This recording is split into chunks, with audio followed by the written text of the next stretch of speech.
All right, good evening, garden friends, and welcome to Soil, Soul, and Self-Care, my health journey that is tied to my garden.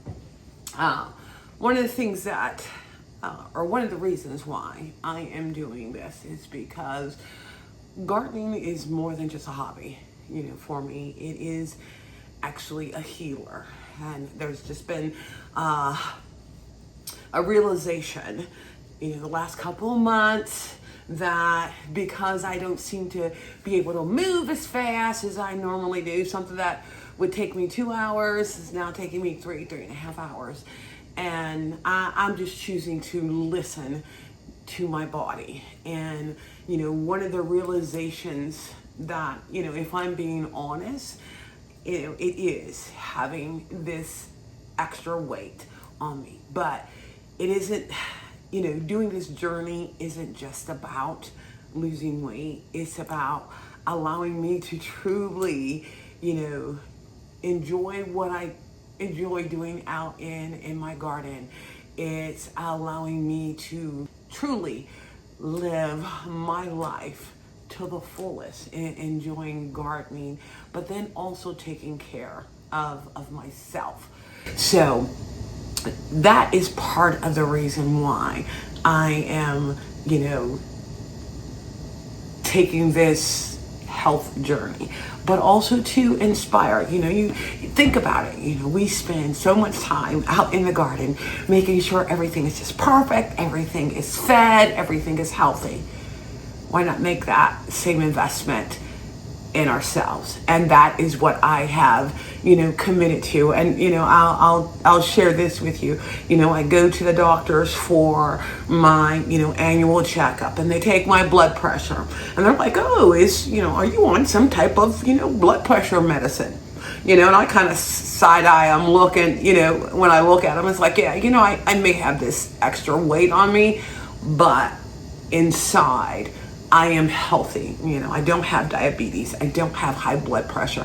I just have this extra weight on me that is starting to weigh me down. And, and I'm choosing to do something about it. So with that being said, one of the things that I am going to be doing is I'm going to share with you guys my progress. Now, I did get on the scale. Today is July 14th. Just full transparency, I am not comfortable yet with showing you what the scale said, but I will share that with you, because you know what? If you're about making change for the right reason, you have to be willing to take the good with the bad. But I will share that with you. I will share with you some of the things that I'm doing to change my mindset when it comes to my health.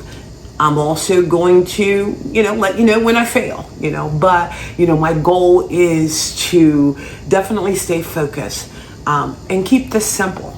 I even know with myself, I'm a good cook. Okay, I brag and I'm just a good cook. My problem is portion size, and I think that is my first step into helping me get on a healthier eating pattern, because I'm not like a sweet eater and that kind of stuff. It's just you're a good cook and you end up eating more than you should. But for today, and this is not going to be anything long, like I said, I just want to be able to share with you guys some of the things that I am going to be doing to change and live more of a healthier and eat healthier for the remainder of my time on this earth. So as you guys know, we have a garden, and we actually did some harvesting in the garden. And I have my Swiss chard, which I'm going to go ahead and get that cut up, and you mix it with some green onions. And then I have I think it's a 3-ounce piece of salmon that is going to be grilled. And then I also have some couscous, which this is roasted garlic and olive oil. And a couple of things that I am trying to keep in mind on this health journey is low carb, high protein, and lots of water. Lots of water. And the other thing that I am making sure of is timing. Not, to have a cutoff time. I don't want to be, going to bed with a full stomach.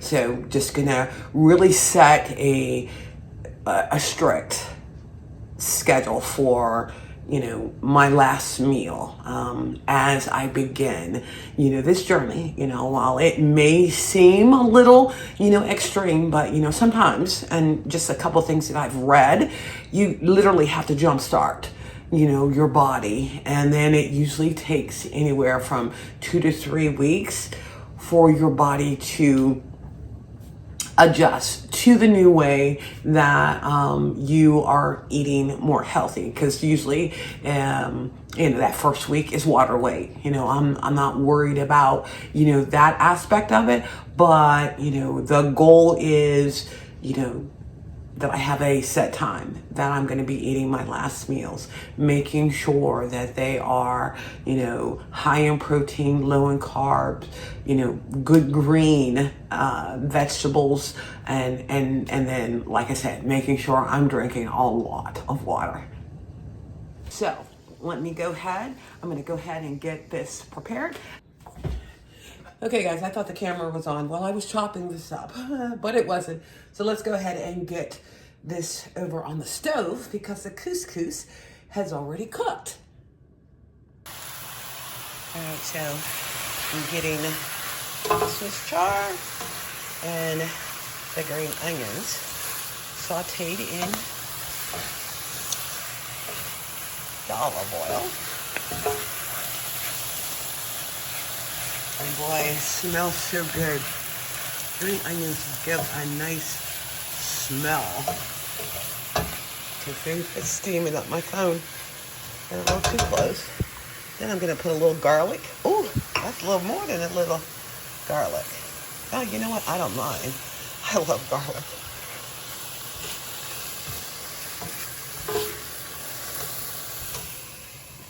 A little black pepper on here. And this is the thing with spinach, or leafy greens, how they end up cooking down. So I don't like to cook them to where they're like too mushy. So now I'm going to go ahead and take these out and get the salmon done. All right, guys, my dinner is done. Doesn't that look amazing? And I just like to sear my salmon. I still like it a little pink inside, so I'm just gonna put a little bit of lemon juice on here. And you know what? Let's dig in. All right, guys, it's all done. A nice, healthy meal. What I'll end up doing in the description, I will provide you with the calories, the protein, the carbs, and everything. So, well, let's test this out.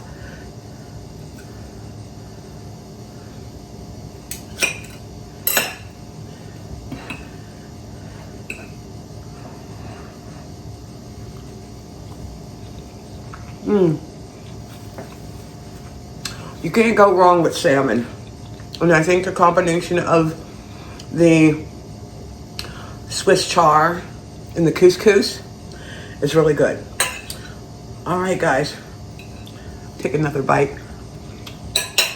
I'll see you next Tuesday.